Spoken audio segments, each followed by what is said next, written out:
Started. Hey, don't hurt me.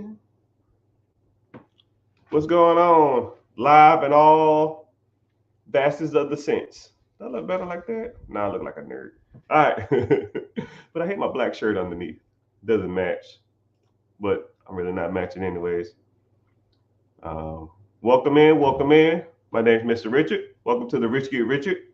And somebody asked, what would I do?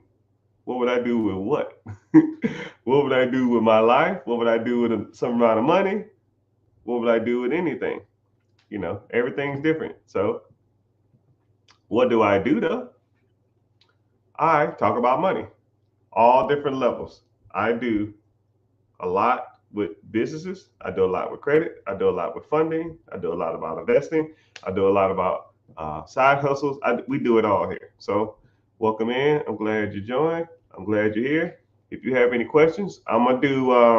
I rarely do this, so welcome. What we're gonna do is we're gonna do rapid fire questions, preguntas, right? Every question that get asked will get devoted 1 minute of my time, right? You rarely, if ever, get a chance to reach out and ask a multimillionaire your situation and how to get something done. So, this is what we're going to do, and this is how we're going to do it.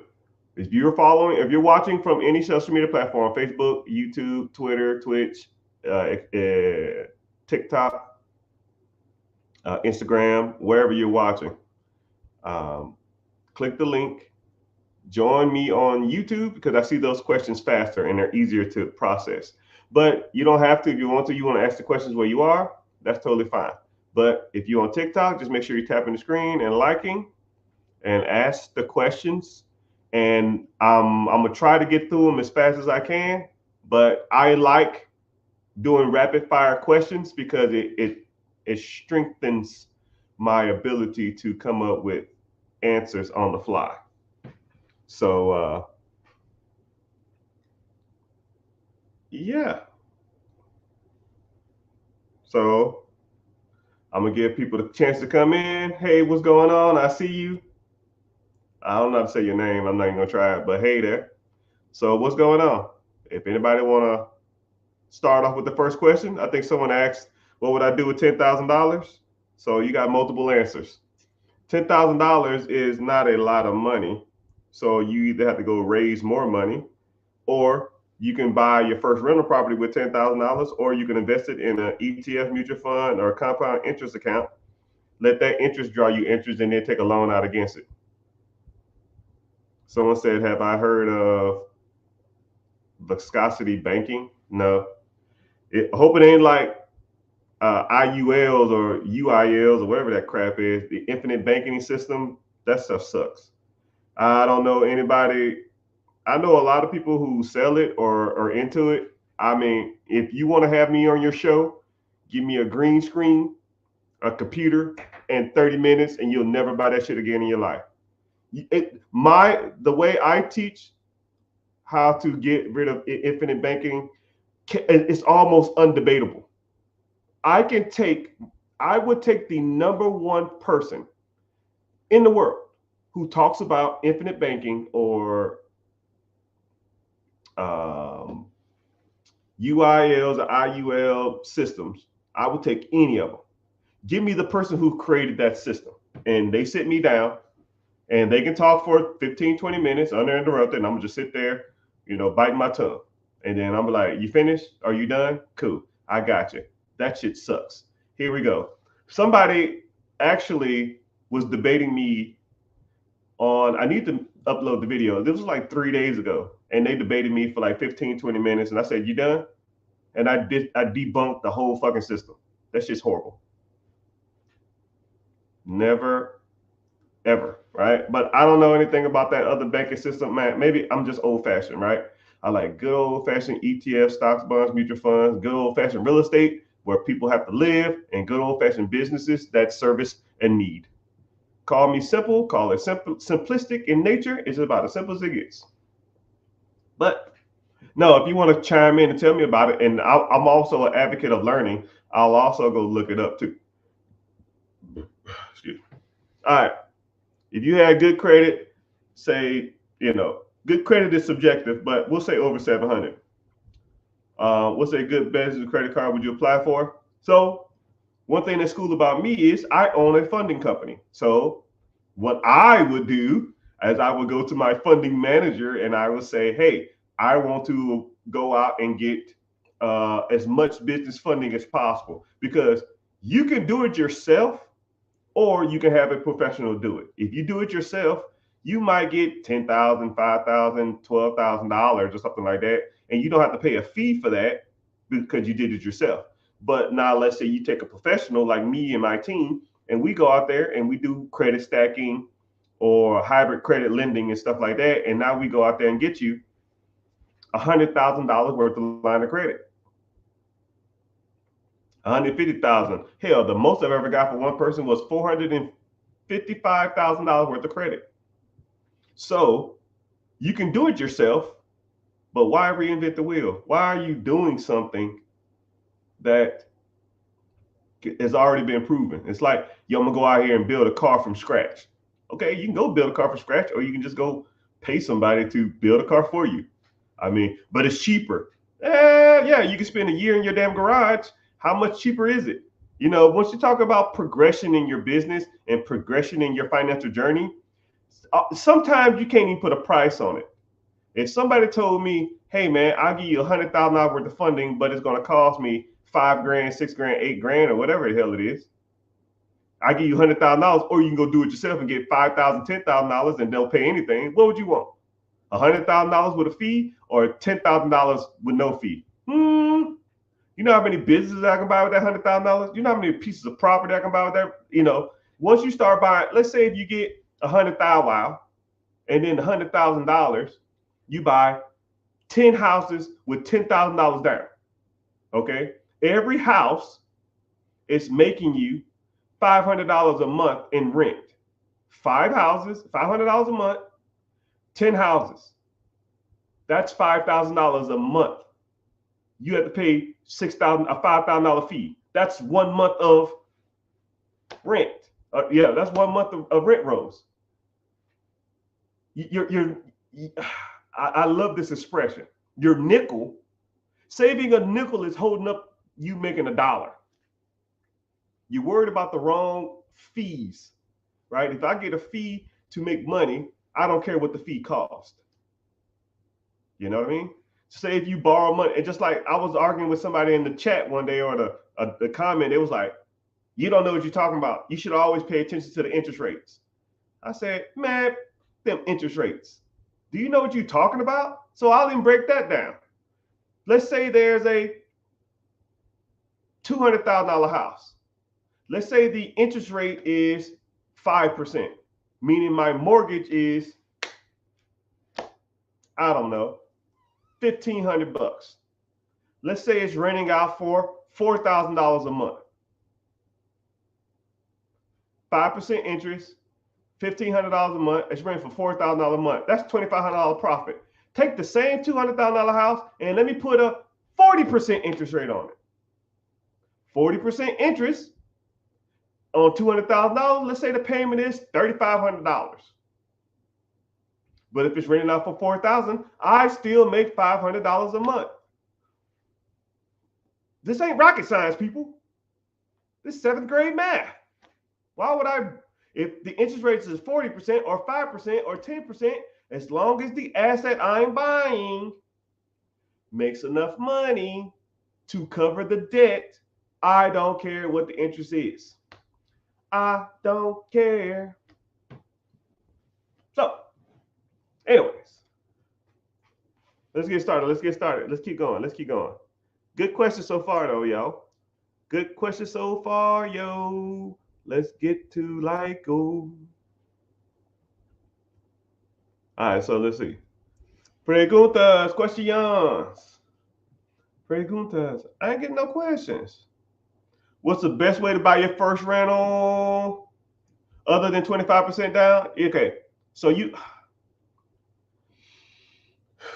In my mentorship, I actually brought this up. Somebody said, I want to get into real estate, but I don't have any money.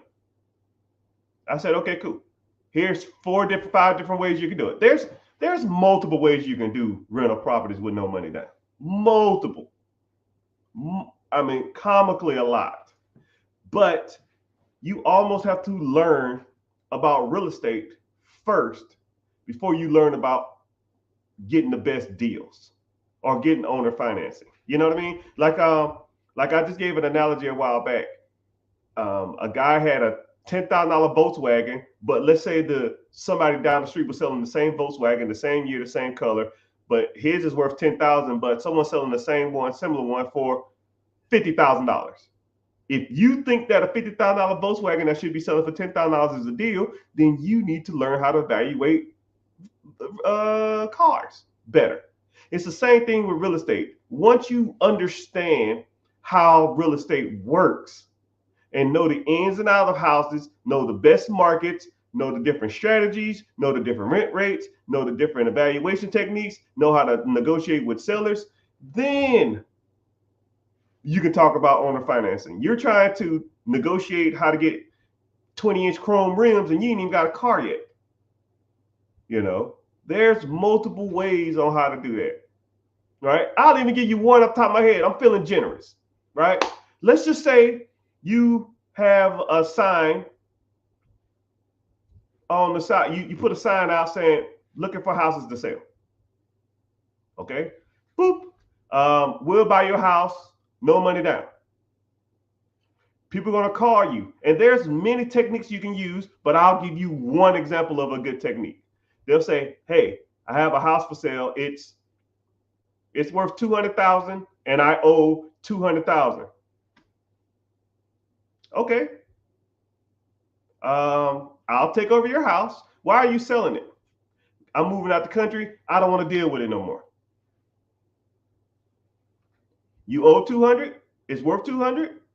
How much you need to move? I need about $2,000. Okay. You'll break even on this house. I'll make your mortgage. I'll pay your mortgage for the next 5 years, and then I'll refinance you out of it. And I'll give you $2,000 down to buy this property. Because $2,000 is the money you're going to use to move. Now, a $200,000 house at 20% down is 40 grand. You move the person out of their house for $2,000. Or what is that? 1%? I'll wait. You can put 1% down on houses, or you can put 20% down on houses. Hell, I gave you that one for free. And then let's say you sold it to someone else. Hey man, I got a house for sale. Well, how much you want for it? $200,000? Actually, $220,000. Hell, $210,000. I'll sell it to you for $210,000. Right? No credit check, no nothing. How much I got to put down? You put $10,000 down. Right? So now you recoup your $2,000. Now you up $8,000, and when they send you the monthly payment, you pay the mortgage. You up $8,000. All you doing is robbing Peter to pay Paul. Oh my fucking goodness. That's really smart, Mr. Richard. Now I can do that shit all day. I got 25 other techniques. I just gave you that one off the top of my head. And that's super simple. That's comically not even impressive. But that's the type of stuff you learn. And I break it down way more in detail than that. You find a value in some of this stuff, man, give me a like, give me a follow. Please make sure you follow me on all social media platforms. I'm on YouTube. I'm streaming live. I'm live. I got 3 people from Twitter. What's happening Twitter? See y'all. Please make sure you follow on Twitter, man. They make me pay like $15 to stream there. So at least give me a follow, or at least like one of my comments or something, man. Twitch is always bumping. It's always like one person from Twitch. I got like one Twitch follower. I can't even log into the account, but it's always active. But like I said, I rarely do this. Normally I get a subject and I'll talk all day. But I I'm answering all live questions directly. So you got a question, you rarely get a chance to ask somebody with their shit together how to do something. So I'm breaking it down. Just ask the question and we can go from there. Someone said financing. Financing for a business? Cool. Let's go with a business. Someone said, how do you buy a absentee business? Okay, cool. You need a few things, right? You need one of three things. You need a good credit score, you need the down payment, and you need experience in that business. So if you don't have the down payment, you can go raise capital from private money lenders, or you can go raise the money from the bank, or you go raise money from friends and family, or you can raise money from um, other different sources. You can do partnerships, and you can do or syndication, business acquisition deals. Which, if you want to learn that, we can get to that. Then you got to have good credit, which good credit is good credit. You can even put the business in someone else's name if they have good credit. So you really don't even need the credit. You just got to put the deal together. And then you got to have experience owning that type of business, which you can hire the manager as a consultant for the business, which give you the experience. One, two, three, right? That's how you buy a business. And then you have to know if it's absentee. You got to know ins and outs about money management, payroll, and stuff like that. But a lot of that stuff is teachable. A lot of that stuff is teachable. Someone said they has a 770 credit score with $40,000 down. That's right on my alley, sir. You can have a business in the next 3 months if you wanted to. So, you interested? Click the link in the bio. Join the free class. It's coming up here soon, and we can go from there. But thank y'all for being here. Thank y'all for engaging. So a sub rent the house, essentially. A sub? You talking about like a sub two deal? Yes, no, maybe so. I don't know what that means.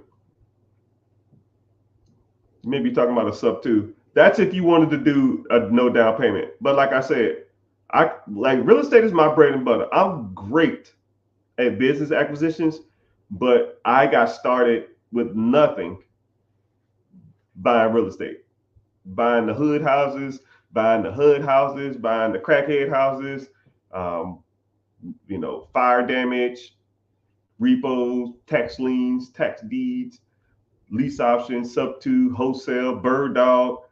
I mean, there's countless ways to buy money in real estate, buy houses in real estate.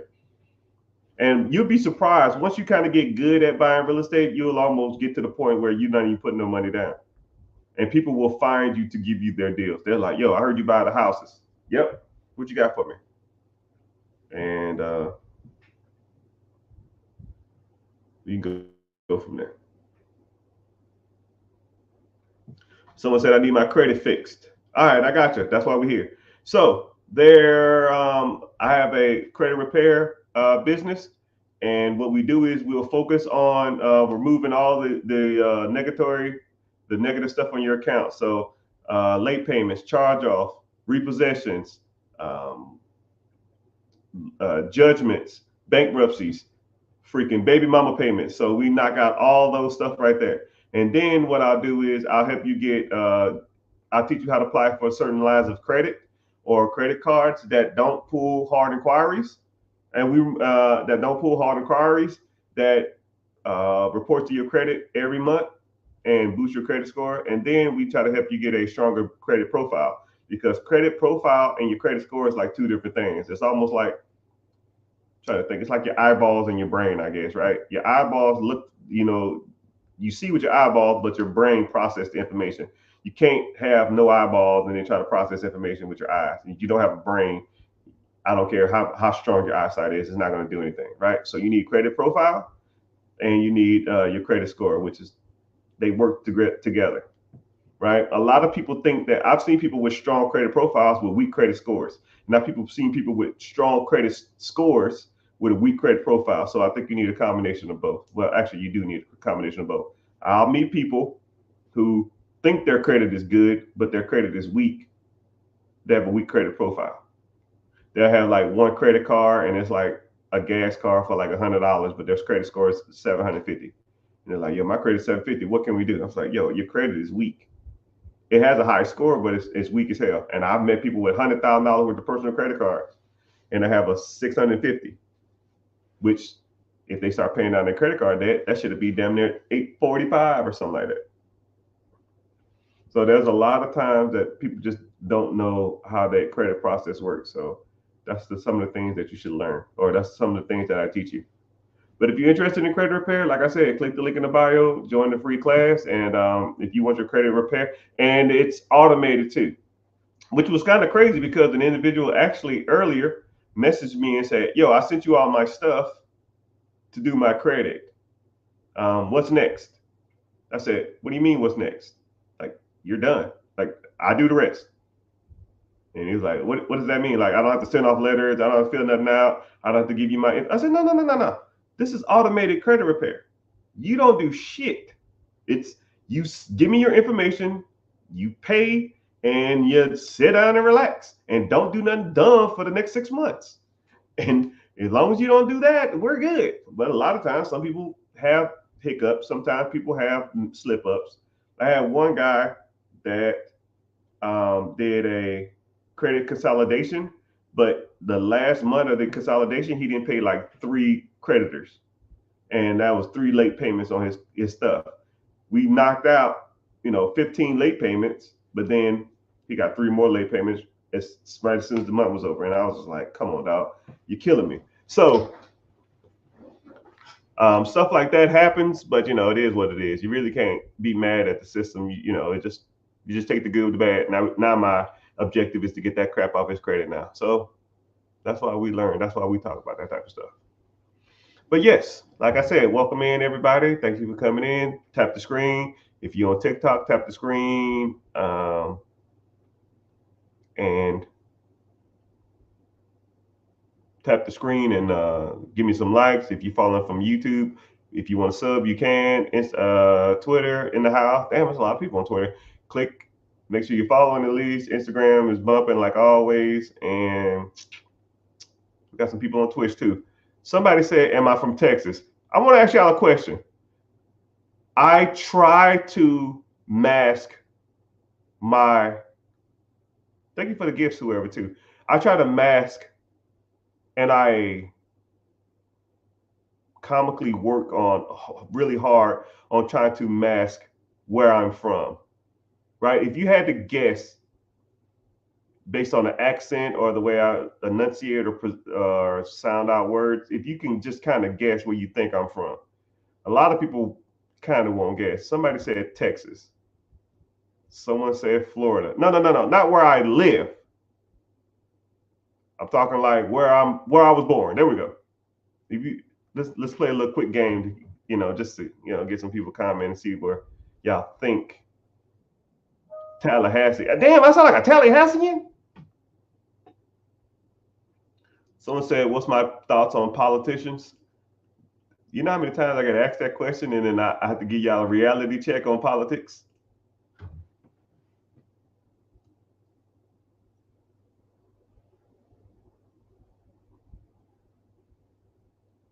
Detroit.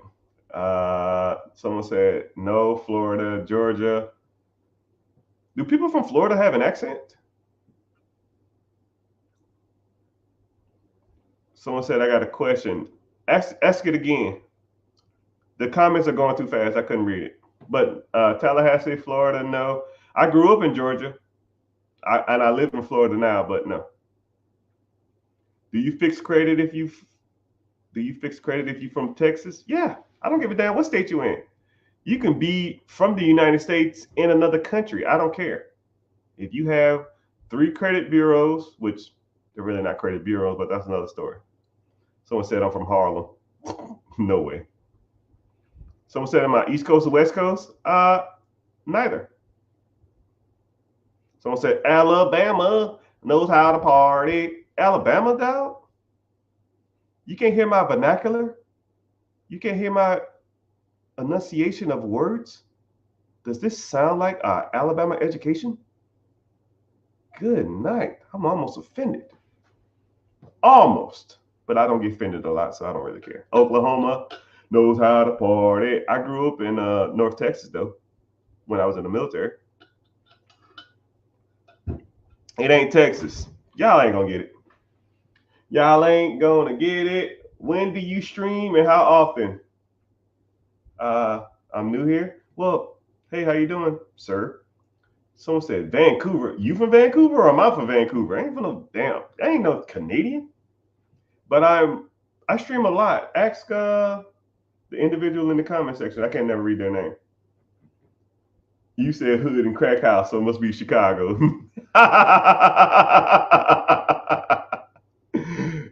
Hell no. I'm scared of Chicago. Kansas? Nah. Typically, when people have like no accent or they give like Midwest vibes. But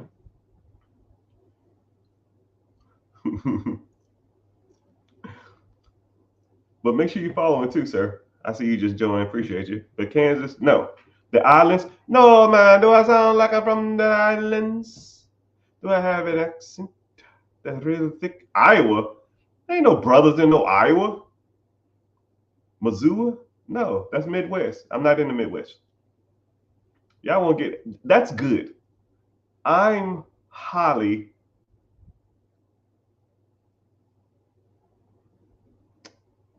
I'm highly pleased with my ability to speak.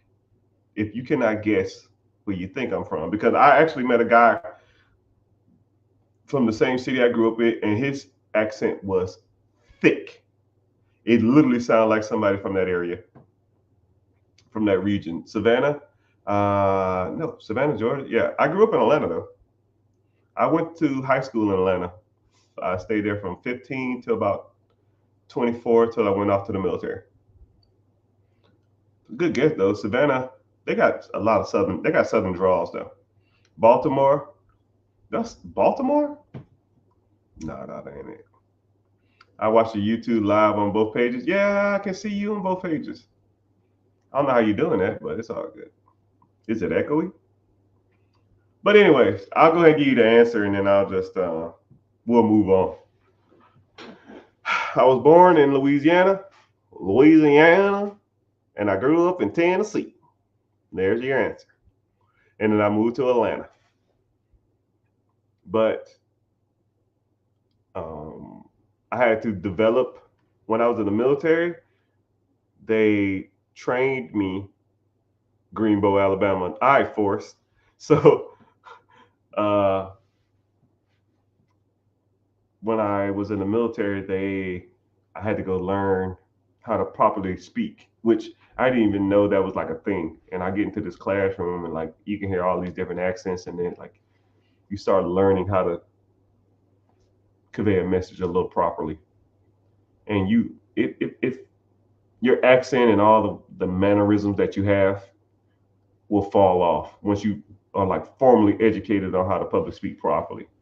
I almost recommend everybody in this community, everybody in here to either go join like a Toastmasters or go to like a public speaking class or something like that. It is the best investment in yourself that you will ever make in your life. Because when I talk to people over the phone, let's say I'm doing, I don't know, $1 million deal, or I'm buying somebody's property, or I'm trying to buy a portfolio of something. Once you are on the phone with an individual and they have no clue like who you are as a person, you start to notice that people look at you, or they don't judge. You know, like if I got on the phone, how you doing, sir? My name is Mr. Richard. I'm just reaching out to see if you're interested in selling this property, and I would like to know if $30,000 cash will be suitable for this acquisition of this home. If it is, give me a call, and I would love to conduct business with you and learn everything you can about the ins and outs of this property and this deal. Let's get this deal wrapped up. They're thinking I'm some old ass snooty white dude, and they see me in real life at the closing table. It's like, I got bamboozle. You a brother. Gotcha, bitch. I took a public speaking and debate. Okay. Now, mind you, Public speaking and debate in college and high school is totally different, because I took public speaking in high school and I took public speaking and debate. No, I took debate and public speaking in high school, and I took public speaking in college. But when you go and learn from like people that only thing they do is specialize in public speaking, it's a whole different game. Like I didn't learn when I learned in college or in when I learned in college or I learned in high school, I never learned about like verbal distractors. I never learned about like run-ons. I never learned about pitch, tone, just everything. It's different. Someone said I sound white. Yeah, it's about simple as it gets. But I think if you close your eyes and listen to me, I don't sound like a black dude, a middle-aged black man, right? So I guess it's kind of good. You should really start practicing proper public speaking. You'll be surprised on how good you can get. But that's a whole nother story. So let's get to the questions, preguntas. I'm not gonna stay on too much longer if we're gonna sit here and talk about nothing. But how long was I in the military? I did 21 years. U.S. Air Force. Served under multiple presidents. I met most of them too, that under my tenure. And yeah, there's some weird dudes. There's only one of them that I liked. Everybody else was a butthole. But that's a whole another story. So I'm streaming live. The objective of the day is to ask whatever questions you got for me, and I will try to answer them in like a 1 minute form. A lot of times when people ask me questions, I don't have a chance to get to them, or I'm talking about another subject. But whatever question you got, you can ask, and we'll go from there. Okay, someone said recommend a high yield savings account, and is really worth it, or should I put it up, or is it really worth it? Okay, so I don't believe in savings. Savings is like one of those weird words, right? Why are you saving anyways? Like if you have, I call it objective saving. So like if you're saving up money in a not in a savings account in your bank, saving accounts in the bank suck. They're like a 0.5% interest or some crap, which don't do anything if inflation is 3 on average. So if you're putting your money into a high yield savings account, that must mean that you're going to be making 4% to 60%. If you're making 4 or 6%, you're beating inflation, but you shouldn't leave it in there long term. You should have that money in the account. Let's say if you have 5,000 while, 10,000 while, you want that money in that account for a short amount of time until you either start moving it to somewhere else or put it into something else that makes more money. If you got $10,000 and you saving up $300 a month to potentially buy a house, cool. To buy a rental property, cool. To buy a business, cool. But if you're just putting it there just to make interest, don't do that. There are way better performing assets out there that do 10 times better than a high yield savings account.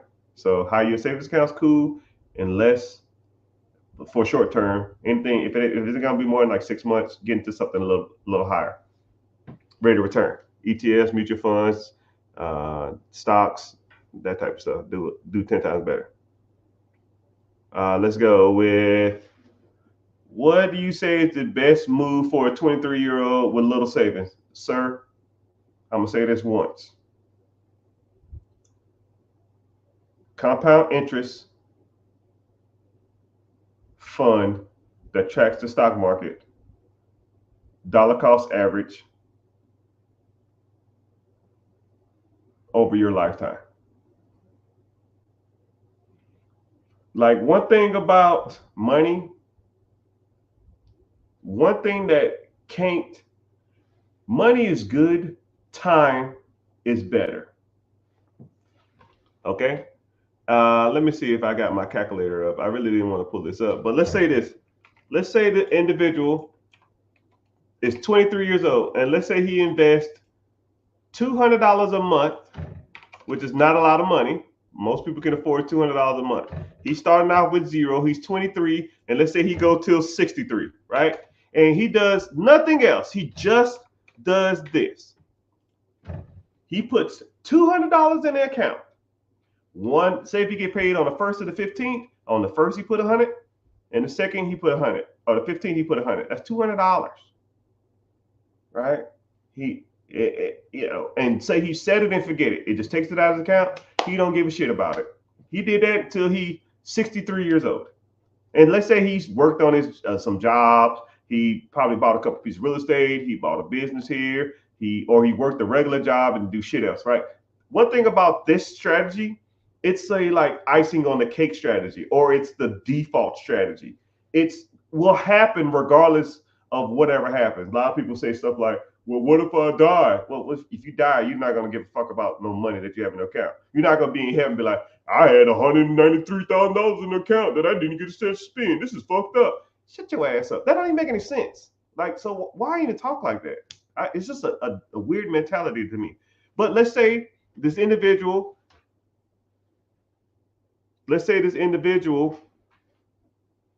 from 23 to 63 set up an account, put $100 in the account on the first, and $100 in the account on the 15th. That individual, if he did something that tracked the S&P 500, will have something in the range of about $1.1 million. $100, and that's not even a lot of money. $100. When you're 63 years old, you will have $100, $1.1 million, and the interest on that account will be producing somewhere in the range of $130,000 a year. So whenever you're 63 years old, oh damn, my math off. 23. I did 53. I'm so sorry. I was like, wow, that ain't a lot of money. 23, 33, 43, 53, 63. Okay, now that's a little better. Now it's $4.1 million. $4.1 million when he's 63 years old, and you will make in interest, this is where it gets good. Just in interest, you'll be making $505,000 a year.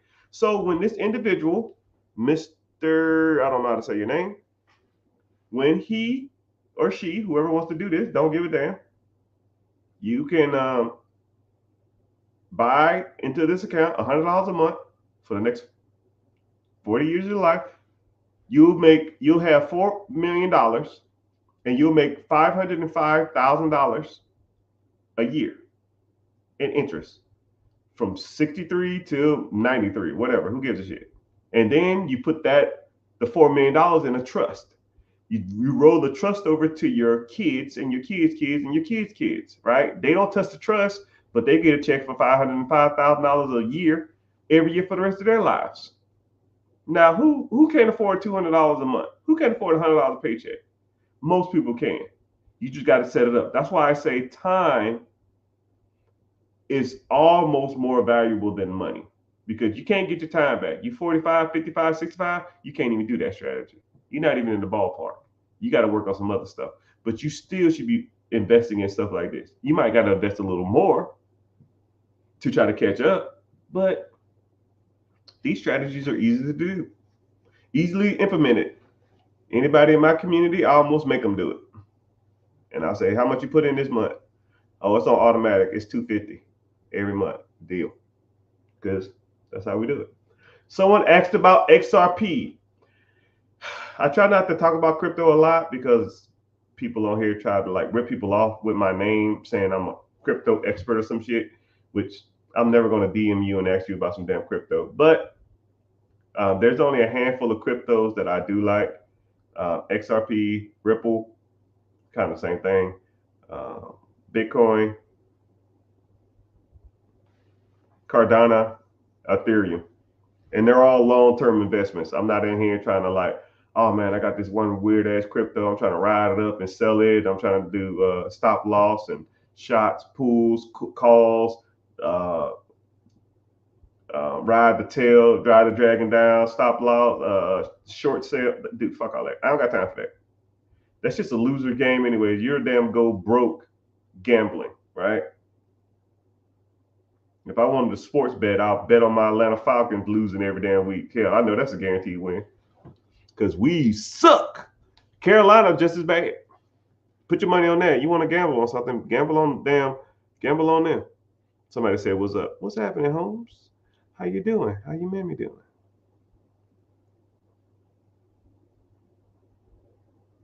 What type of Roth IRA or okay? What? Huh?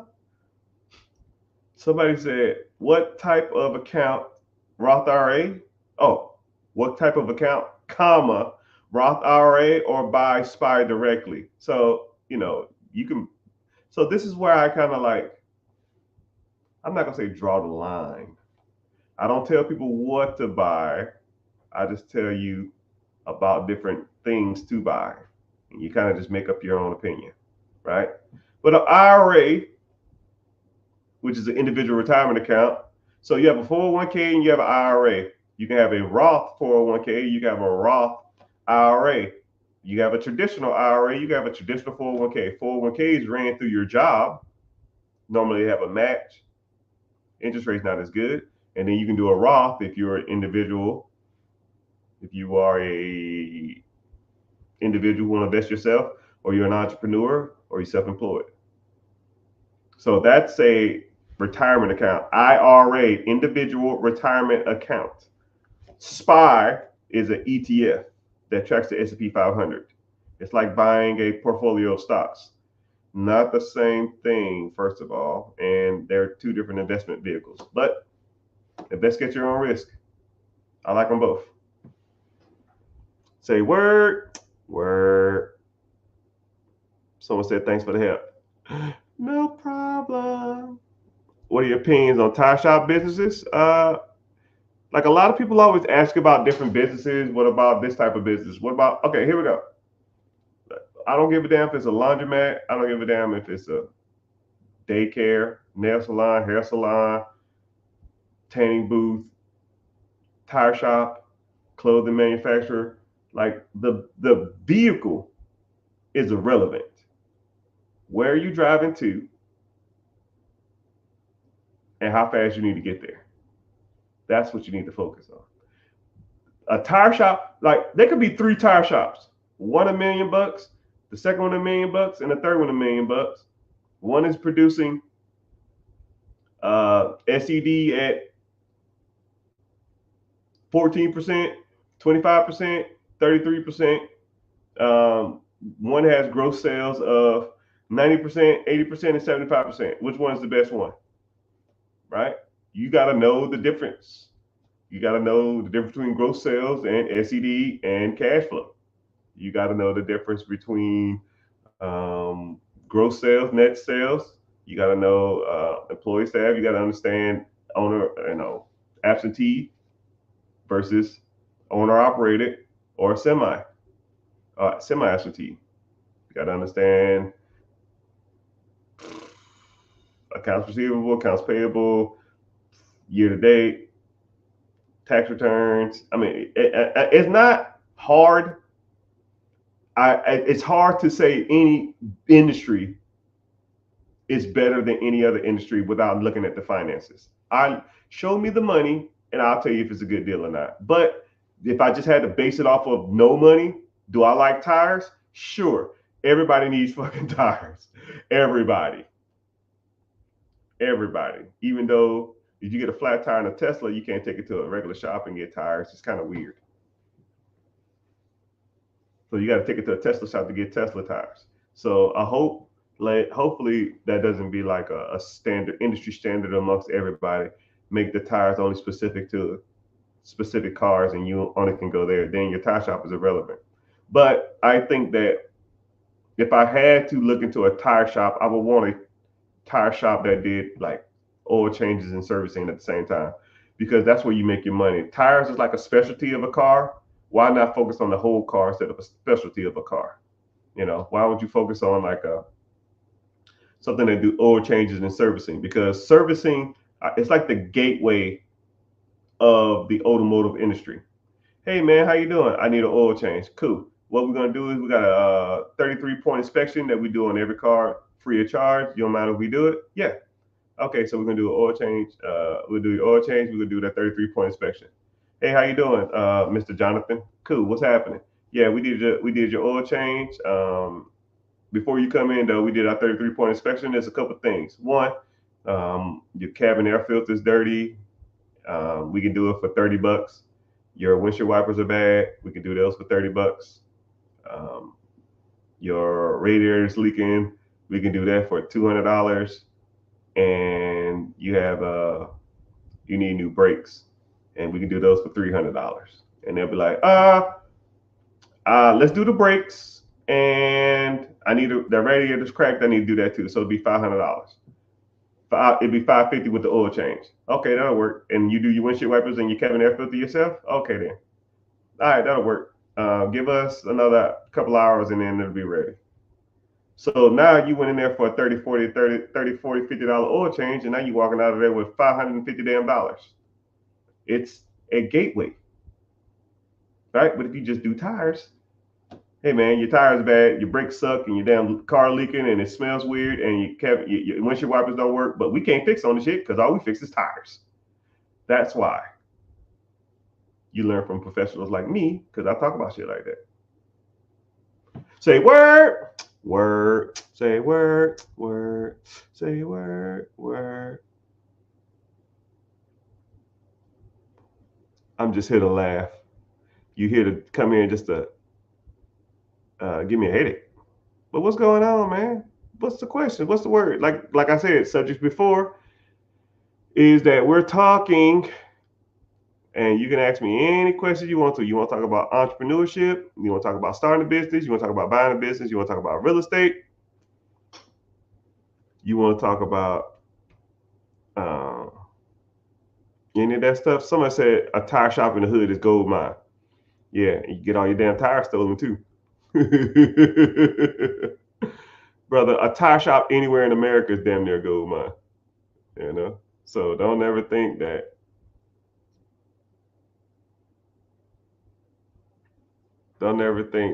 you can't make money anywhere. And besides, would you want your business to be in the hood? Look, put it in perspective. Someone said a tire shop in the hood makes money. Okay, there's two businesses for sale, and we all have these in our town. We have the good side of town, and we have the bad side of town, right? And we've all been driving and been like, "Where the hell am I? How the hell I get here?" Would you want a business if you had the choice? Let's say, and I'll even put it like this. I'll even make it financial. So I'll give you some kind of like reasoning. Let's say there's a business for sale. Let's say there's a business for sale in the hood. Let's say there's a business for sale in the hood, and it's for sale for $600,000. But the business in the hood makes $300,000 cash to you. But then there's a tire shop that's not in the hood. It's like in the best neighborhood. You got nice cars. It's clean outside. It's not in a lot of traffic area. I mean, it's just immaculate. The staff is well dressed. It doesn't smell weird. I mean, it ain't random cars and cigarettes and pit bulls and all kind of random shit around there. And that business makes you $200,000. Now, really think about it. If there's a tire shop that's in the hood that's doing $300,000 cash flow to you, and then there's a tire shop that's not in the hood that's doing $200,000, like which one would you want? I want to ask y'all that, right? I'm almost more so curious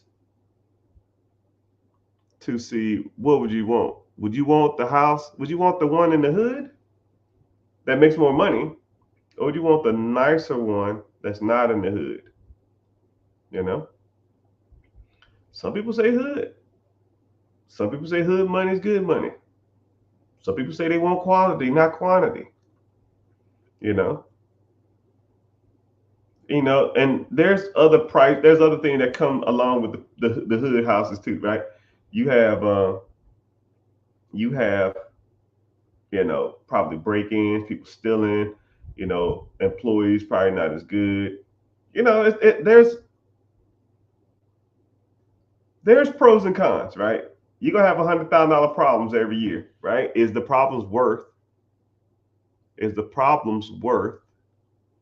that?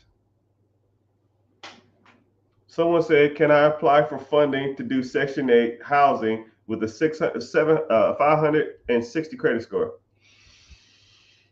Welcome, sir or ma'am. I don't know you from a can of paint, but you need a reality check, right? You probably went over to some of these other guys on social media that's talking about Section 8 homes and they need to, do all this other kind of stuff. But I'm here to tell you, my good sir, learning from me and learning from my team, we will teach you how to buy properties with no money down.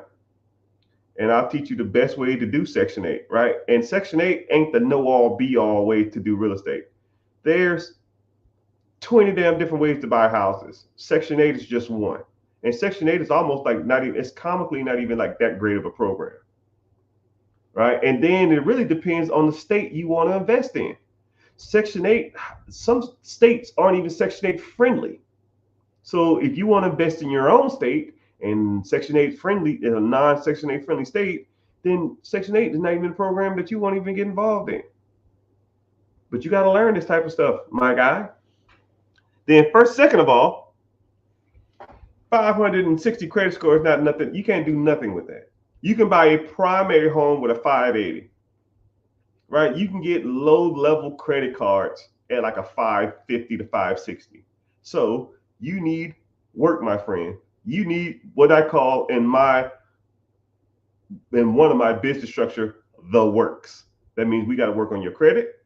We got to work on your credit profile. If you got a 560 credit score, more than likely you have charge-offs, late payments, you got some collections, maybe you ain't got a repossession, maybe a repossession. You don't have a bankruptcy because bankruptcies will shoot your credit up more. And then the credit cards you do have, they're probably high utilization. No, you don't have high utilization. You have a lot of charge-offs. No. Let me take that back. You have high utilization, a couple collections, and a charge-off. Maybe not a repossession and a bankruptcy. No bankruptcy. If you had a bankruptcy, your score would be higher. If you had repossession, your score would be lower.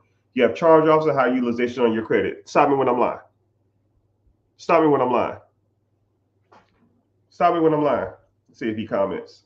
But you need the works. One, you need to fix your credit. Then you also need to learn how to buy properties with no money down and do some creative financing deals, because those deals can come to you if you know what you are doing.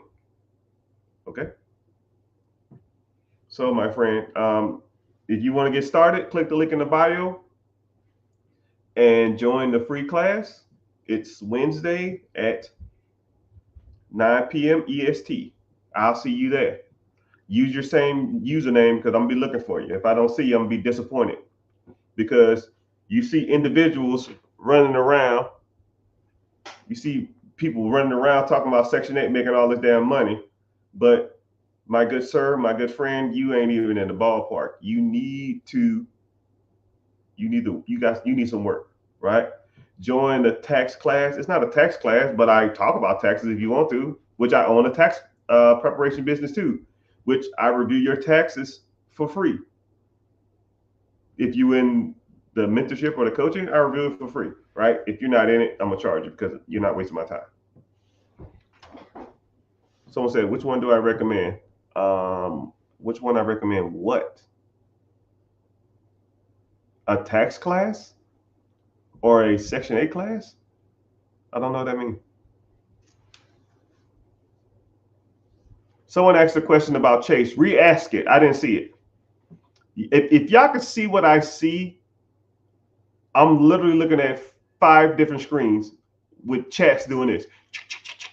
And all I'm doing is processing, right? But I'll answer the question. I just have to see it. And then every time somebody joins the live, it'll kick out the question. Oh, Come to the class on Wednesday at 9 p.m. EST, and I'll break down whatever you need. You'll see exactly what you need. You'll know 100% without a shadow of a doubt which one you know, right? But I know for sure you're gonna need some credit repair, right? Someone's talking about I have a Chase credit card and I'm considering letting it go to collections. I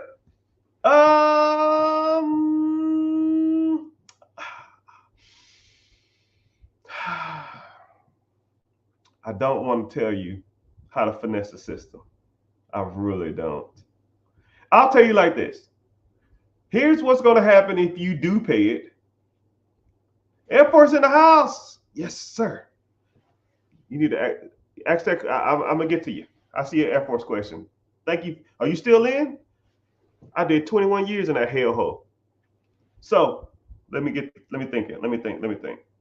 So there's two things going to happen. It's like you have a Chase card. Let's say the Chase card is 10,000, right? You don't want to pay it. This is what's going to happen. And this is what's crazy about Chase too. So I almost never recommend anybody defaulting on Chase because Chase, they have a memory like an elephant. You default on a Chase credit card, they're gonna remember that shit for life, right? You're gonna be like 50 years old tomorrow. Yo, I need a Chase Gold card. They'd be like, you remember this in 2024, 25, 26? Yeah, that ain't happening. So, but this is what's going to happen. Say if you didn't want to pay it, this is what's going to happen. Your card is going to be, they're going to give you a late payment, and then your card is going to be closed. They're going to do 3 late payments typically. Then your card is going to be closed, and then that card is going to go to collections, or charged off, and it's going to be sold to a collection. The collection agency was going to buy that $10,000 debt for like $50, and then they're going to call your ass every month until like probably like a year from now, and they're just gonna keep calling, trying to get anything. They'll try to settle with you. You can settle with them probably for $1,000 because they paid $50 for it, so they make $1,000. But if you pay the settlement, it does nothing to the charge-offs and the late payments that's still on your credit from Chase. That has nothing to do with them. It doesn't even reflect on your credit that you paid off a collection. So collections are almost a joke. It'll just say collections it'll say collections open, collections closed, or collections unserviced. So I'm not telling you not to pay a collection, and I'm not telling you not to pay your creditors, but I'm just letting you know that that's the process they're going to go through. So then after about, a year, something like that, they're just going to give up on it. This is a loss. We're not getting any money from this individual, so they're gonna take that money and they're gonna charge out the $50. So your credit is gonna look like a battle zone. You're gonna have 3 late payments, 3 months, say this month, next month, and then month after that, 3 late payments. Then you're gonna have what's called a charge off, and then the account's gonna be closed, and then they're gonna send you. It's gonna say collections, and it's gonna say collections failed, collections closed. So on your credit, you have 3 late payments, which are 1 late payment is horrible, 3 of them is real bad, and it's probably going to go to all 3 bureaus. So now you technically have 9 late payments. Then you have 3 collections, all 3 bureaus, and then you're going to have 3 charge-offs because they charge off the debt on your credit. So now you have 9, 12, 15 negative items on your credit. And then you find someone like me, Mr. Richard, and say, hey, Mr. Richard, I heard you do credit repair. And I'm like, yep. Like, what you got? He's like, I got 3 charge-offs per bureau. I got 3 late payments per bureau. I got a charge-off for collections from Chase. All right, cool. Send it to my team. My team gonna be like, due to the Fair Care Act, you can't blah, blah, blah, blah, blah, blah, blah, blah. Get it off. Late payments, pretty easy. Some charge-offs are pretty easy. Depending on who you go through, we can get most of that stuff off. So now you got all your collections off. You got the charge-offs off, and you got your late payments off, and now your credit is good. You paid me not even a 20th of the price you would to let that car go. Say if it's $10,000, I'm not even gonna charge you close to that. So you got rid of it, but it's 2 years later. And now if you ever try to go to Chase again, they're gonna laugh at you in your damn face and say, yo, bro, we're not stupid. Just because it don't show on your credit doesn't mean that you didn't screw us over $10,000 3-4 years ago, 2 years ago. But then while you're waiting on that, you can pretty much can't apply for credit for the next 2 years until that process closes out. You can't get a house, you can't get a car, you can't get other credit cards, you can't do shit, right? And it's $10,000 credit card, a $5,000 credit card, or whatever kind of credit card. Is that worth not paying it? In my personal opinion, no. But I use a lot of my credit for other stuff. You know, if I go out to the bank and I say, hey, bank, I need a $50,000 line of credit, and I get $50,000, is a $10,000 Chase card that I don't want to pay worth me not getting $50,000 worth of credit? The answer is no. That's just me, though. You got to answer that question yourself. But that's just my opinion. I just break down the process and I give you your options. You do with that information as you want. Say word. You know, when I say word, you have to put word in the comment section. All right. I don't know if y'all know that. All right. Just letting you know. Let's try it again. Say word.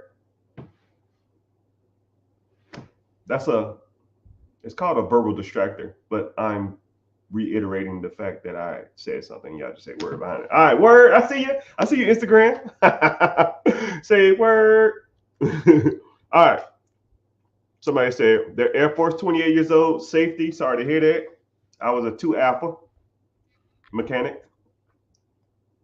700 credit score, which is always good. You got to have it in the military. I have $35,000 liquid in IRA. You don't have full. Do you have a TSP, or you have a different 401k? Then I will, brother, if I was you, click the link in the bio, join the free class, because I love working with veterans and I love working with especially people in the Air Force, because I started in the Air Force with no money and I built that to $1 million a year empire. I just retired not even a year ago, right? Now I'm on a seven figures a year. And I did it all while I was in the Air Force, right? Using TSP loans, FAFSA, and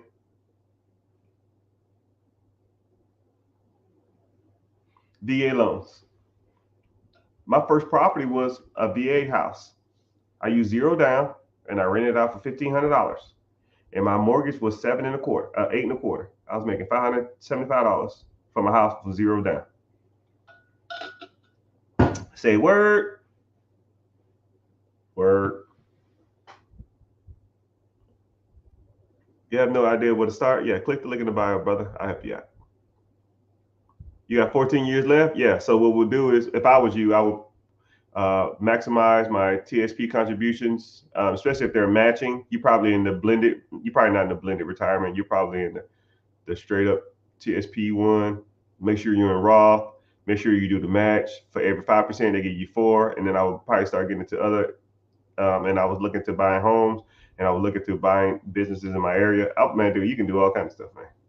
You can do all kinds of stuff. Somebody laughing when I say word. You got a lot of stuff going.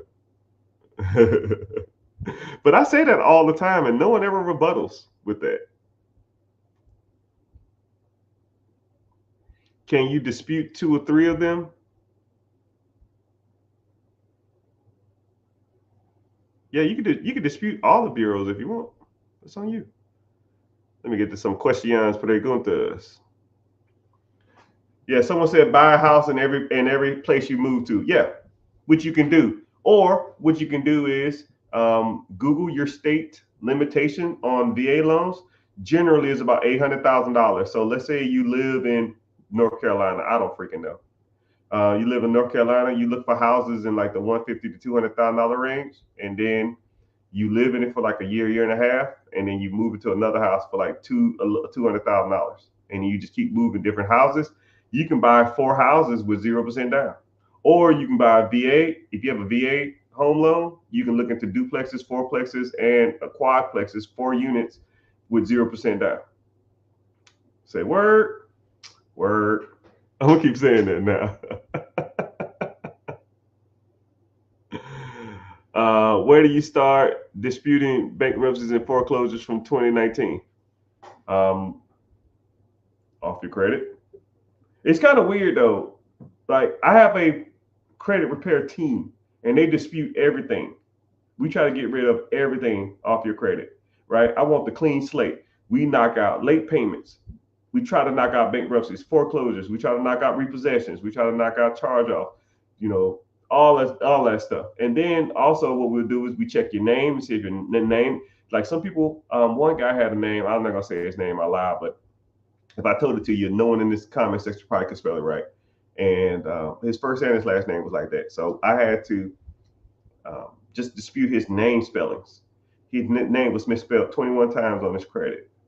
And just fixing that, his score went up like 70 points. I've had people who had like 10 addresses in the last 7 years, right? What's your current address? Boom. Let's put that on there and everything else can go. It doesn't contribute to your credit. It shows that you're inconsistent and unstable. So now get them off the credit. Now you make your credit profile stronger. Things like that. But yes, if you want my team to do it, I can knock it out. But I almost can't just sit here and break down how to try to dispute off of credit repair, off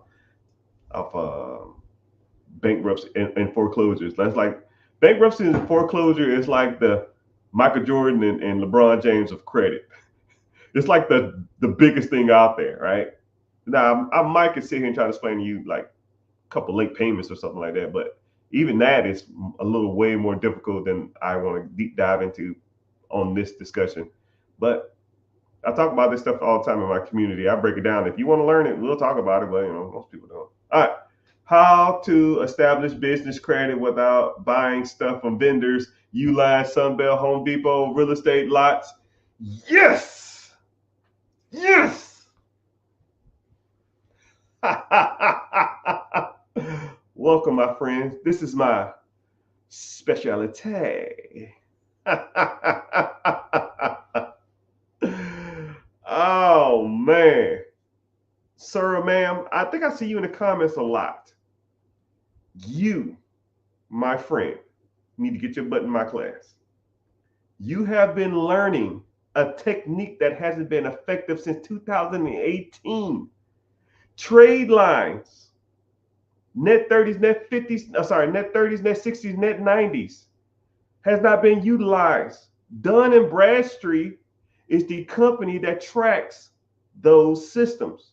Dun & Bradstreet is in a class action lawsuits. They're not even tracking people no more. So for those who don't know, I'm gonna kind of put y'all on some game because a lot of people don't know this was even a thing. And a lot of people don't even know how this process even worked. So 2019, 2020, it was a company. So there's a hard, for years, the private sector and the bureaus and all these different kind of financial institutions had a issue with trying to track business credit and differentiate business credit from personal credit. And they've tried all different types of techniques. I mean, since the damn 80s. I'm not going to go into detail about that crap. Y'all don't care. But for the sake of this argument, I will get to this one right here. There was a company that came out and said, yo, we will track people's business credit and report to the bureaus as people pay their trade lines or people pay their vendors.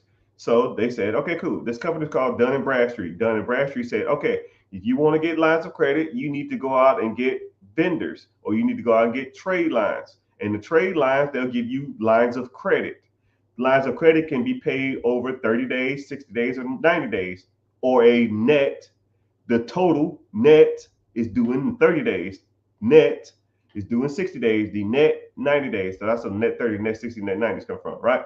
So people went out and did all this bull stool. I even did it too, right? So you go to like Uline, Grainger, Sunbelt, Home Depot, all these other different companies, and you say, hey, I need to get a vendor. I need to get a trade line with you.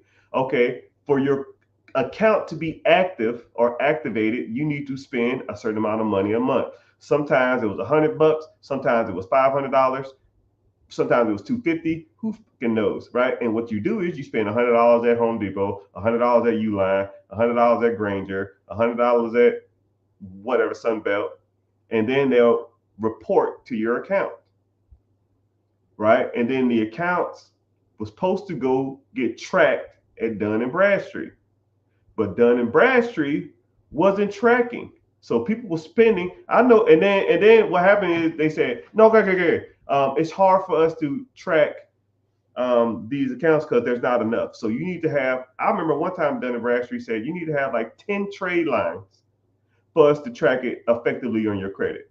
So people went out and got 10 accounts. So you had to get 10 accounts and pay $100 a month. That's $1,000 a month. And then Uline, the only thing that sold that was worth a damn is toilet paper. So you get cases of toilet paper. And Home Depot, you go there and buy some tools or some random crap just to get a trade line. But I figured out the Home Depot stuff. I'll just buy gift cards. But, right, that's a whole nother story. So then you do all this crap.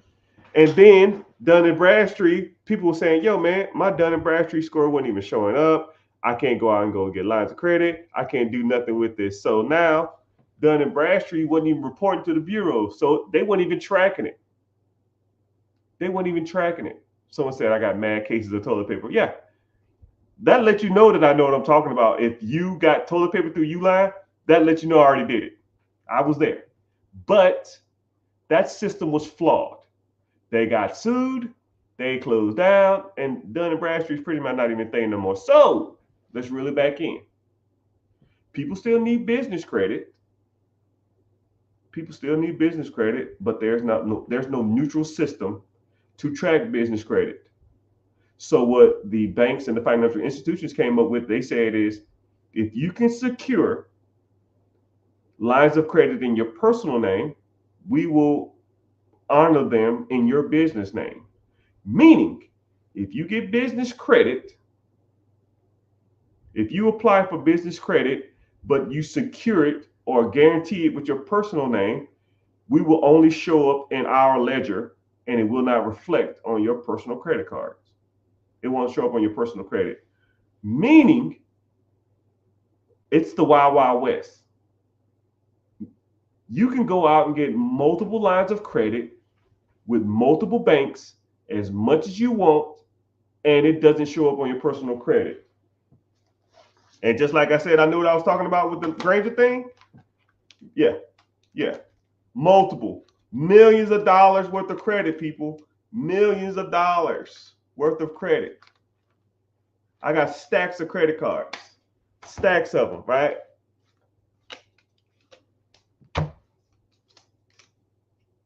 Let me bust some out for you. You know?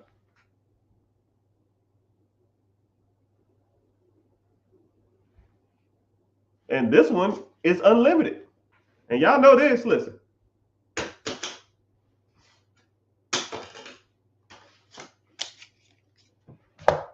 You know, when you hear that noise, you know that's the big money. All right. So, moral of the story is, hey man, you keep hopping from platform to platform. You're like a damn gymnast. It's all good. Talking about military star is pretty. The military star is pretty. You better pay your damn bill. Miss Chase. But anyways, how do I get into your credit program? Click the link in the bio. If you're on YouTube, it's probably gonna be a little harder. You might gotta go to Instagram or Facebook or Twitter or TikTok or Twitch. Just click the link in the bio or go to therichgetrichard.com and you can go from there.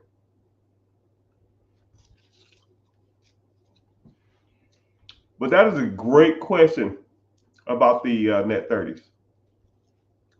That shit don't work, man. It's trash. So if you want to use in the program or use in the community, I will teach you how to secure business credit in your personal name. No, sorry. Secure business credit with your personal credit, and then the business credit doesn't even show up on your personal credit. I mean, let's say if you get $50,000 credit card from Chase and it doesn't show up on your credit unless you default. I mean, shit. Now you can go get multiple lines of credit everywhere. I got like 5 Chase cards, and then that's per LLC too, or S corp or C corp or sole proprietorship. So if you have 3 LLCs, as long as you secure the debt, you get a $50,000 credit limit per LLC. So now you get 3 lines of credit at $50,000 a piece. Now you got 150,000. Wow. Now you can put $10,000 on a property. So my guy who was talking about Section 8, now he can put $10,000 down on a property. He can buy 15 properties. Say if every property is making in $500 a month, 500 times 15 properties. Now him or her making $7,500 a month. This is not a game, people. $7,500 a month is an extra $8,250,000 a year. Can you use an extra $82,000 a year? I'm sure you can. And you use other people's lines of credit to do it? You fucking righty. Freaking right, doggy.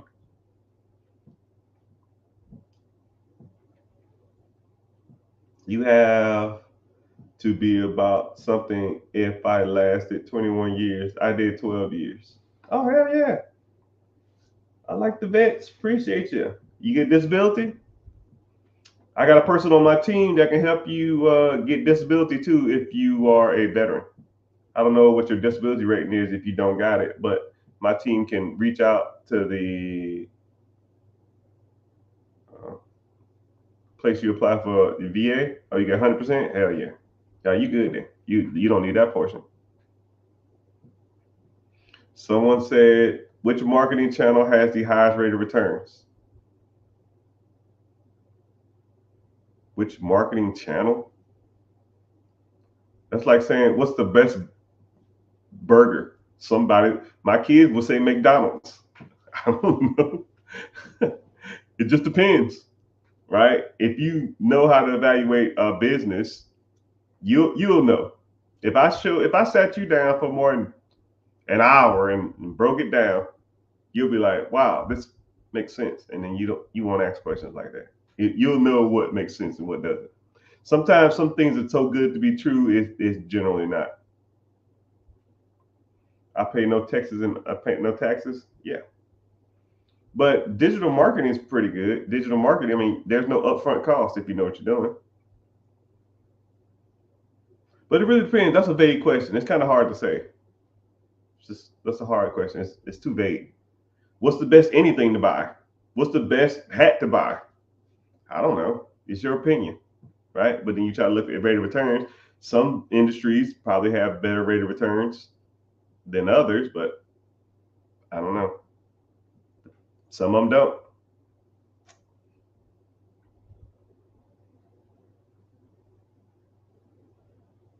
I paid at least 4 people to clean my credit, and none of them did anything productive and took my money. Well, sorry to hear that, sir. Well, this is my thing, right? First of all, let's be like this is one of my mottos.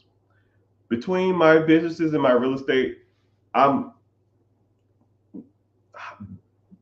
well over 6 figures a month.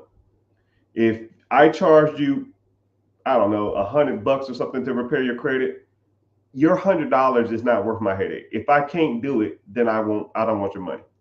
You know what I mean? Like, hey man, I can't do nothing with this. Here you go. And then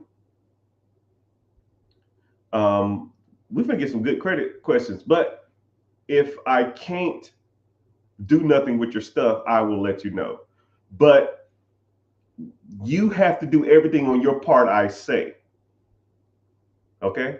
So, I mean, credit is not that hard of a thing. Once you understand credit, once you understand what it makes up of it, once you understand the ins and out of credit, it's pretty simple. It's almost like it's like a dog, right? When you walk in the house, your dog runs to you and they act super excited. They follow you around the house. You say treat, you give them a treat. You say sit, they say sit. When another person walks in the house, they bark like they're damn going insane. It's pretty predictable. You just got to know what to do.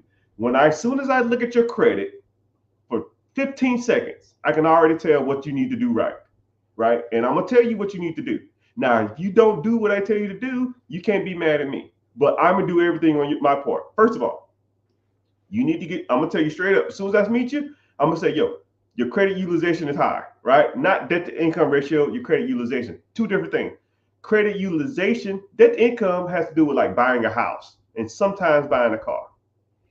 Debt to income ratio is credit utilization is how much credit, what's your credit limit, and how much have you used?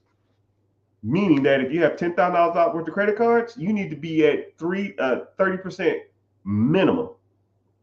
It ranges from 50, 30, 9%. I just say 10% to make it easier. So if you have $10,000 worth of credit cards, you need to be below 10,000 to have the maximum score. If I look at your credit and it says you got $10,000 worth of credit and they're maxed out $10,000, first thing I'm gonna say is, yo, bro, you gotta get this boot. You gotta get your credit card down. You gotta get your credit card down. You need a side hustle. You need a side business. You need to cut the fat. You need to put some more money in, work some overtime. I don't give a damn. But I'll teach you different ways to do that. You need to get your utilization down. Then we're going to focus on the negative shit. Late payments, charge off, bankruptcies, repossessions. We're going to focus on baby mama payment, judgments, liens, all that kind of crap like that. Hard inquiries. And we'll try to knock out as much of that crap as possible. If you do what I tell you to do, I'm going to do everything I can, right? I'm not going to guarantee you anything, but if you do what I say to do, we'll put a dent in it. I promise you. And then the process, we do multiple rounds of disputing. And if we do 6 disputes at 35 days a piece, that's about 190, 200 days. And if you're still not satisfied after that 6 disputes, we'll go for another 5, 6, whatever. It's your world.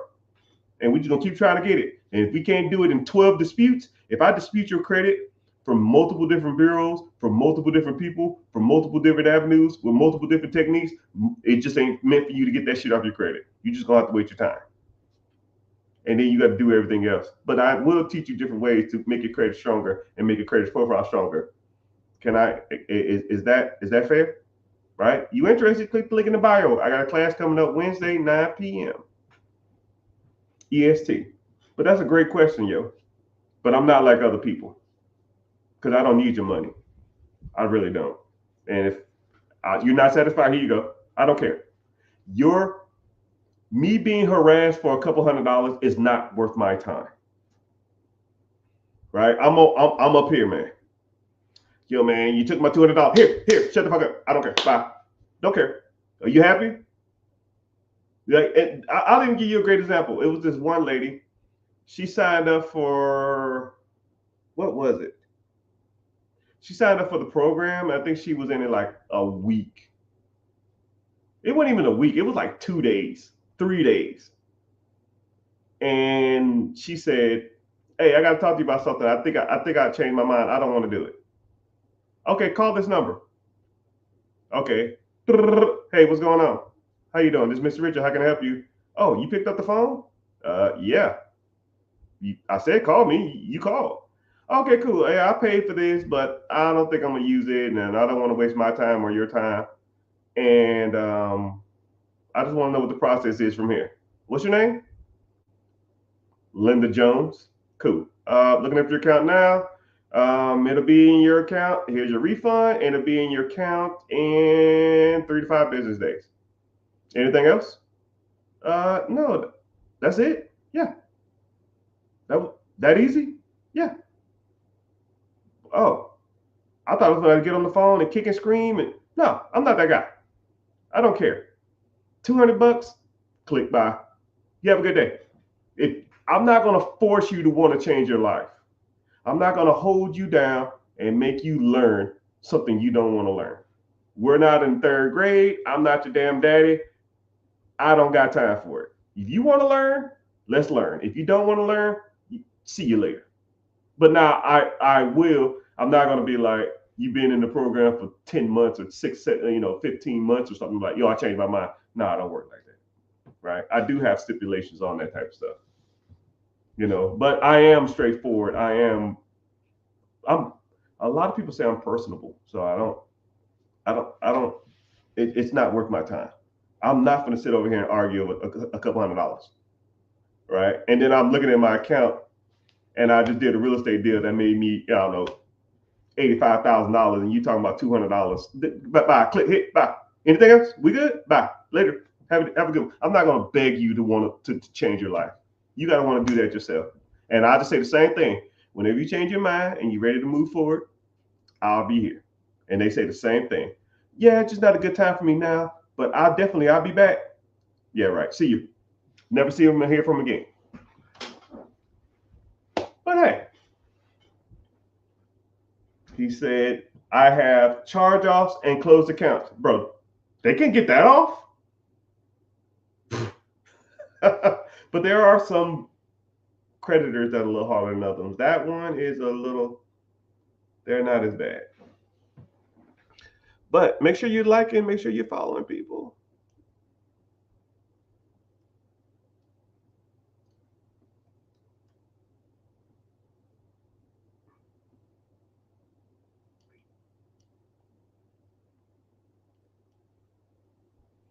It's not worth my time, people, I promise you. And I'm pretty personable too, man. Someone keep tagging my name. Who keep tagging me?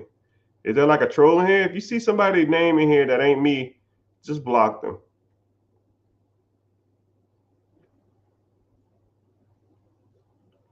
Laser Ghost. Why y'all look so mean in y'all profile pics? Ooh, somebody ain't even following.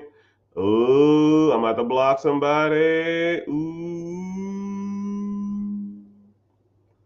But yeah, I'll take a couple more questions, then I gotta go. All right. So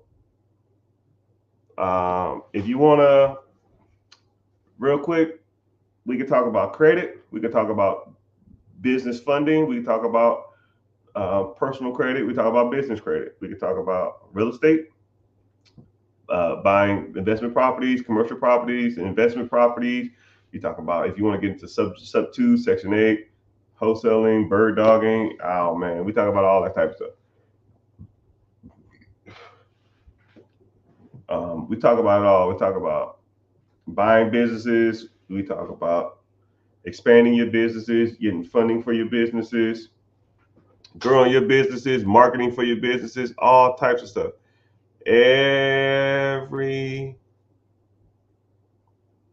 Everything in there. Yeah. Okay. So also too, real quick, someone said it's a whole bunch of fake profiles. Yo, I'm not gonna message you talking about some crypto or some crazy crap like that. That's not me. Just block them. Just click on the page. If they don't have hundreds of thousands of followers, just block them. It ain't me. Right? Or on the profiles I don't have a lot of followers, I'll be verified on it. Right? Just for that simple reason. Right? I pay money just so y'all don't get ripped off. That lets you know what kind of person you're dealing with. Only reason I verify so y'all don't get ripped off, because if you don't see a verification check, it ain't me on most platforms. Oh, that's so nasty. But thank everybody for being here. Twitter is bumping. Hell yeah, man. Damn. YouTube, I see you. Well, went off now. Well, some people just left, but it's all good. Someone keep tagging me. Keep in mind, they have no picture on their profile. Yeah, I don't know who that is, man. But yeah, it ain't me. But yeah, go ahead and get some questions. Preguntas. Let me see what questions y'all got. Yeah, that ain't me.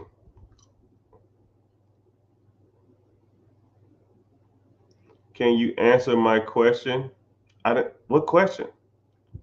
I don't see no question. Okay, someone said, how long does it take you? Re-ask the question.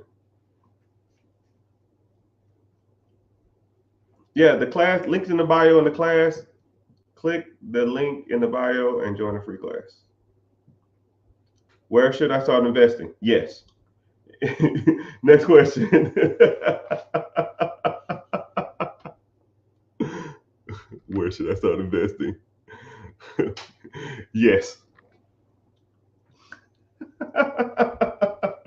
All of it. Someone said my business funding. You can get business funding with a 695. So if you have someone said how long would it take me to get my credit score from a 550 to the 700s? So everybody credit is different, and sometimes what's crazy is I'll answer this question first because this question is easier. How fast can I get business funding? If you have your proper business structure and you have good credit, 3 weeks. Anyways, to take you from a 550, if you have a 550, like I said, you have so anything in the low sixes is one thing, one bad thing. You might got a late payment, you got high utilization, you might got a repossession, you might got a charge off, but you can't get a charge off without late payments, or you might got a bankruptcy. If you are in the high fives, you have typically one of two things.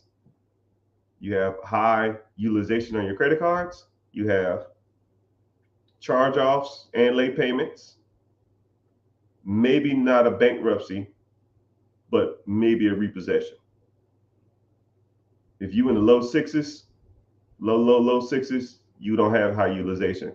Low fives, you have high utilization. Now, if you're in the mid fives, you have the works. You have damn near everything except a repossession. You have damn near everything except a bankruptcy. If you have like a 630, then you just have probably a bankruptcy and probably have a bankruptcy, which you can get rid of.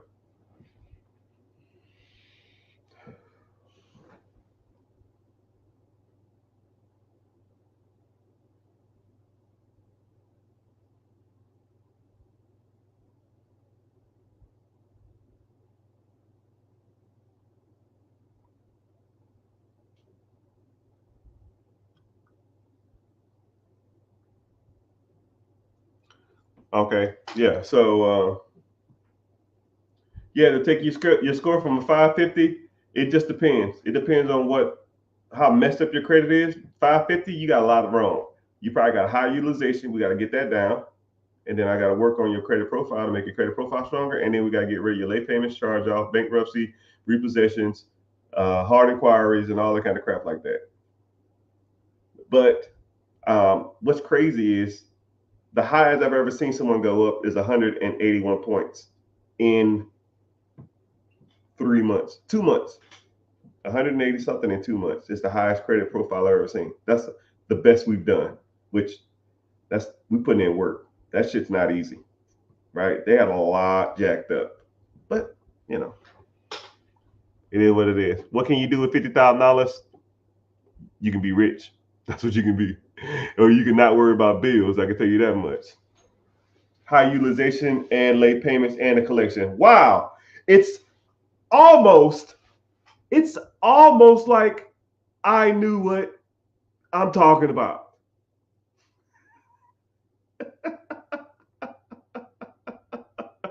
It's almost like I know what I'm doing when it comes to credit. God dang. I literally said that if you're in the 500s, you have a combination of the three: high utilization, late payments, and the collections.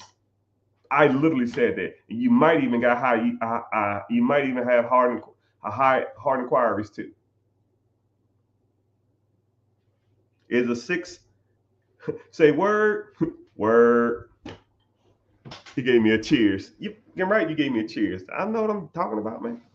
I ain't out here messing around. Somebody said I'm 60% disabled, which my disabled guy can help you get a higher disability rate.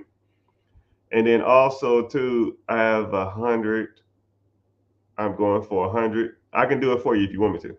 You have a 680 credit score going back to school. What do you think? What do you do? If you going to school, I mean, if you want, if you're a veteran and you go into school, they're gonna pay you to go to school. You get your BAH, right? Register at the school or register your home address as somewhere that's had a high BHH rate. You get pretty much paid to sit on your ass. With the disability, if you get retirement, you don't have to do anything. That's what I would do. if that's the case. Or I'll be trying to work on a business and or real estate at the same time while doing all those at the same time. But hey, what do I know? What's happening, sir? I see you. See you join in.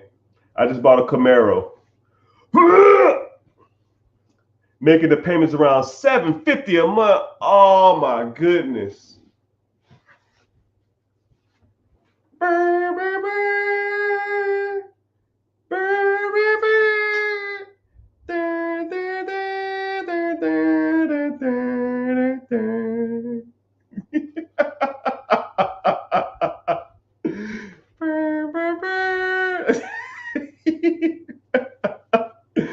God dang.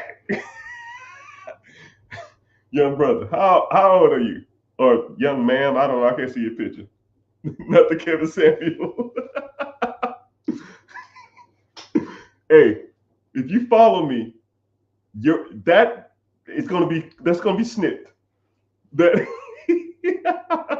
shit, you are a meme. I'm gonna say it again just so I can pick it up. How old are you? 23. Oh my goodness, brother. R.I.P. Your finances is done. Okay, my brother. It is what it is. It is what it is. God dang. Tell me about the car, man. I just saw a video when someone did the Hellcat. Ooh, the $750 a month, man, you can be rich and you don't even know it. I mean, it's almost nothing you can do now. You can do a handful of things. You can do if you don't want the car, you could just either try to pay it off early, which I mean, mind you, probably in a damn 6-year, 13% interest, some crap like that. Probably 2013 or something. Probably something ridiculous. God dang, people, y'all killing me in these damn cars. Anyways, you can do a voluntary repossession, which I wouldn't recommend doing. You can sell it to someone else. You're probably gonna take a little loss on that. You can sell it to a dealership like CarMax. You probably take a little loss on that. You could sell it to somebody, tell someone to take over your payments. You can do that. You can rent it out on Turo if you want to do that, just to recoup some of your monthly payments every month. Or host it on like another car rental site. Dude, you got some options, right? I'm not gonna sit here and just dwell on multiple options. If you was a client of mine, I would literally sit you down and be like, yo, bro, this, I don't know how much you paid, I don't know how much you owe, I don't know how much any of that shit. I would break it down though, and we can kind of go from there. But $750 a month for anything is a lot. Hell, $750 for a house at 23 years old to me is a lot. But that's why we learn, right? I'm not knocking you, right? It's two different types of people in the world. It's people that talk shit and don't help, and it's people that talk shit and do help, right? I'll always probably make fun of people's situations because it's kind of fucked up because no one's out here educating people, but I always will give my guidance and my expertise on those type of situations, right? I would, if you don't want the car no more, I would try to get from under it, right? You might got to take an L, but the L that you're losing on is, get something that's a little more manageable. Maybe a 4 or 5 year old Honda that's $250 a month. Your car insurance will be cheaper, or even when your income tax come in, get something for like $3,000, $4,000, $5,000, and just pay it cash, and then ride that bitch for the next 3-4 years, and then stack up the $750 that you would have spent on another car. Or even sell it to like a family member, or just get someone to take over your payments, right? Or rent it out and take that money. It is what it is.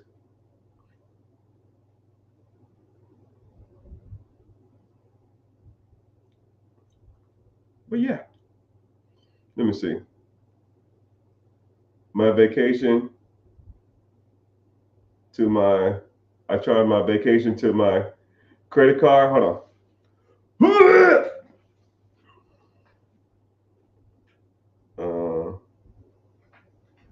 If I don't pay the bill in full when it's due, it will lower my credit score. No, credit score is contingent upon credit utilization.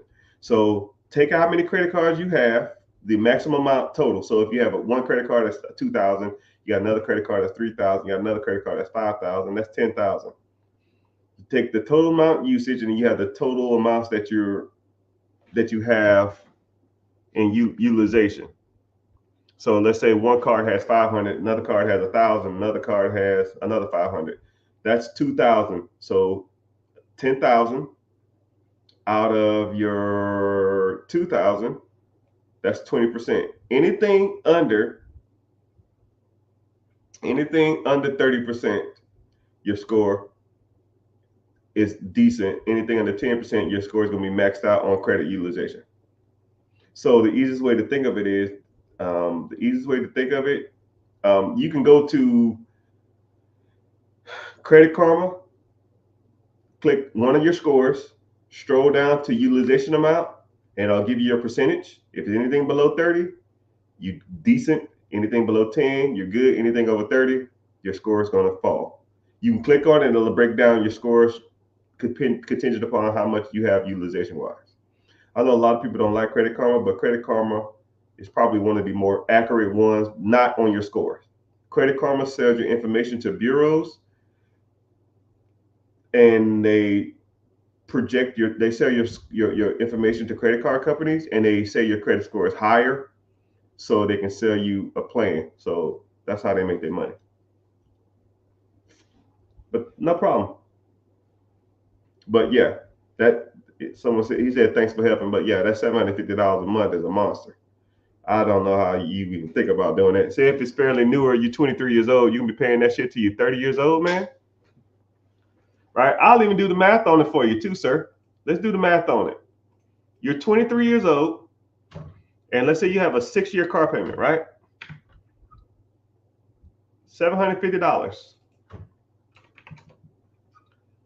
And let's say you have $0. You have $0, right? I even broke it down in the thing. $0 over the next 6 years. You put $750 into an ETF or a mutual fund or index fund that's tracking the S&P 500. That's doing, heaven knows, I don't know, 12, 14, 16%. Some of these ETFs are doing 18% over the last 5 years. But let's say you do that, and then you take the $83,000, and then when you're 30 years old, then you buy your Camaro. But you take the $83,000, you put the $83,000 in the account, and you don't invest anything else. You just invest $700 for the beginning years of your life. So from 30 to 60, you don't do shit. You just take the $83,000, you sit in that account, and you leave it. You let it ride. It'd be $4.8 million. Say word. What kind of account would you suggest investing in for a first-time guy? Yeah, so this is my thing. I don't tell you what to invest in. I'll tell you how to invest in it. Okay? But if you want to break some of this stuff down, click the link in the bio and join the free class. But there's multiple platforms, Robinhood, Webull, Stash, Ameritrade, E-Trade, Fidelity. You have multiple accounts, brokerage accounts, IRAs, 401ks, mutual funds, ETFs, individual stocks. You got multiple stuff you can invest in, right? But what we break down in the class, we break down different stuff, right? Hey, this is doing 5%. This is doing 8%. This is doing 12%. This is doing 16%. It's a little more riskier, but this has been around for 15 years. This has been around for 50 years. This has been around for 12 years. And once you start breaking them stuff down number wise and longevity wise, stuff will start to stand out. Some things just make more sense. Say word. That's true. That's how I learn. Yeah, I got you. But I wish I'd have known you 6 months ago before you bought that damn thing. I wish you was my cousin or my brother or something. I'd have been like, yo, bro, what the hell you doing? Dude, I'm so thirsty, but I put like vegetables in my stuff and it tastes like crap. Anyways, one more question and then I'm out. So the world is yours. Like Nas said, whose world is this? The world is yours. Social media gets mad if I'm on live for more than 2 hours. They like it, but I can't. Certain streaming platforms don't like it. Say word, word.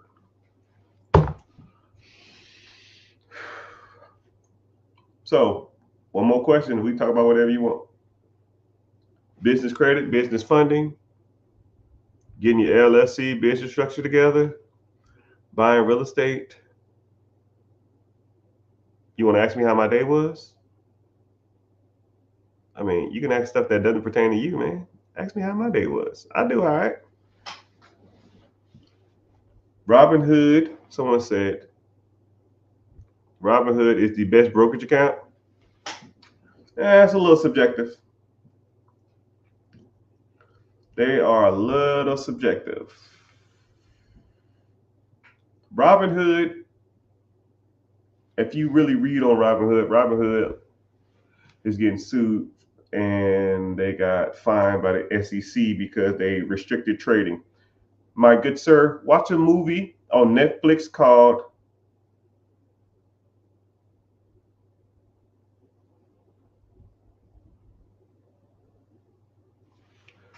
brain fart. Normally I'm pretty good at this stuff, but it's not funny money.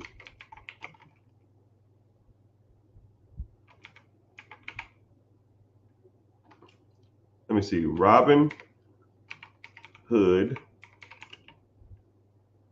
app stock movie. If y'all know it, say it. Stock movie.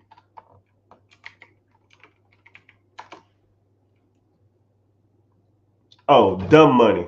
I thought it was funny money. There's a movie called Dumb Money. Okay? And that movie walked you through the perspective of the average traders, the multimillionaire hedge funds, and the apps like Robinhood who restricted the buying and selling of certain stocks because they didn't want their millionaire and billionaire buddies to lose a lot of their money. What is the best account to open up for the first time? Probably a brokerage account or but yeah, it really depends. A brokerage account, like that's what we're talking about. He says Robinhood, but you can open up the accounts, but you got to know what to invest in. And we break down all that stuff, even though the last 3 months I've been trying to talk about investments to my class. They don't want to talk about it, even though they need that stuff. But whatever.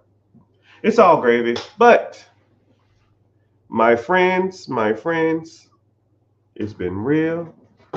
It's been fun. It's been real fun. I'm wishing you the best. Say word.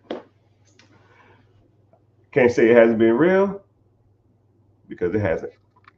Appreciate y'all being here. Make sure you liking, following for whatever social media platform you're on. Let me tell you something. And also make sure you're following and when you're going out through your journeys and your destinies and going throughout the world, like start paying attention to like the world around you and the money scenarios that come up. And whenever you say, man, I'm not sure about this, just think there's a random strange black dude on the internet that's trying to get everybody on this money game, and that's how we learn. But I appreciate y'all for being here. TD Ameritrade, yeah, they're not bad either. But the vehicle is irrelevant. What are you buying in the vehicle, right? Thank y'all for being here. It's been real. It's been fun. But it has been real fun. Later, dudes.